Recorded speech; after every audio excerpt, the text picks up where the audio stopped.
The ghosts in your house aren't just spooky, they're a whole vibe. Each one has its own personality, purpose, and questionable fashion sense. So let's break down the squad of spirits haunting your space, starting with the most common and working our way up to the uninvited VIPs of the afterlife. First up, the residual ghost. This one doesn't even know you exist. It's basically a supernatural glitch in the Matrix. Think of it like a memory loop, a spirit walking down the hallway every night at 2:17 a.m., doing the same thing over and over, like it's stuck in its own TikTok draft. You can wave, yell, throw a sock, nothing. They're not ignoring you on purpose, they just literally don't have free will anymore. Sad, spooky, and extremely ghostcore. Then there's the intelligent ghost. This one, fully aware, it sees you, it hears you, it might even respond if you talk to it, especially if you're polite.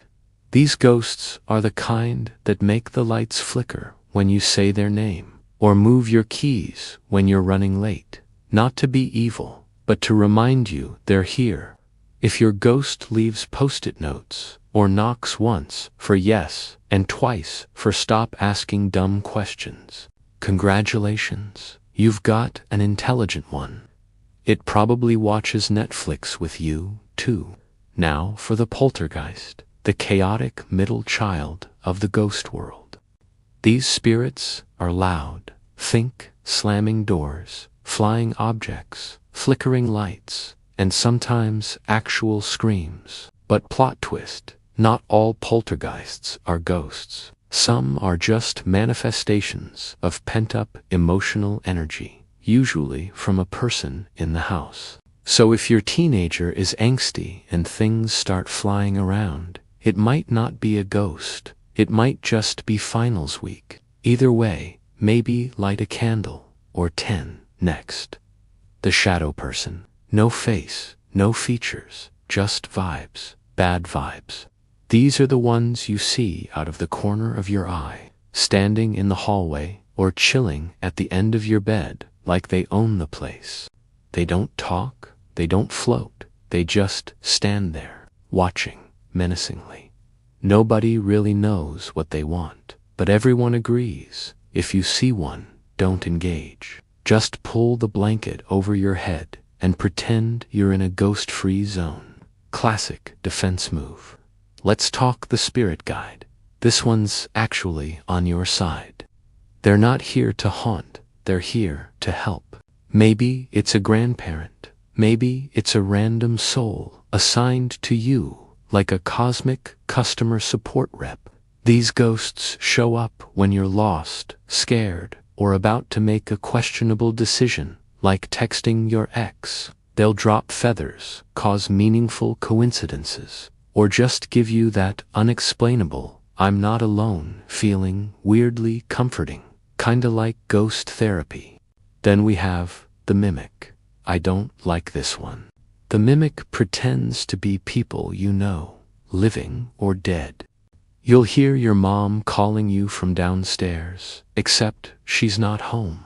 Or your friends laugh in the basement when you're home, alone. It's not cute, it's creepy. Mimics are shapeshifters of the spirit world, and no one's really sure what they want, except to mess with your head. Best advice: don't follow the voice, ever.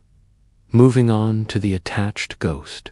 These ones aren't tied to a place, they're tied to you. Maybe you bought an antique mirror that came with a bonus specter. Or maybe you stayed in a haunted hotel and brought someone home.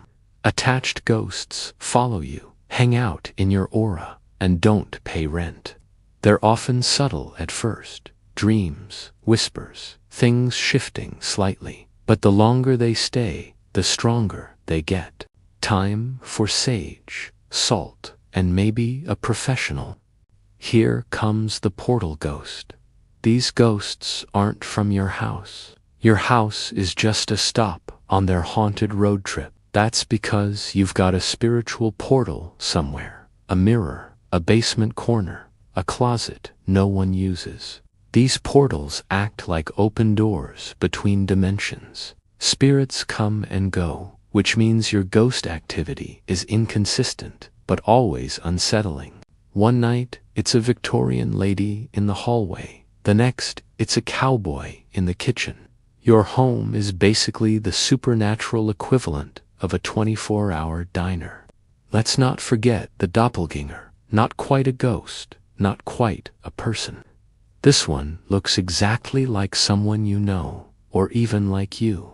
Seeing your own doppelganger is supposedly an omen of death, but it's also just rude.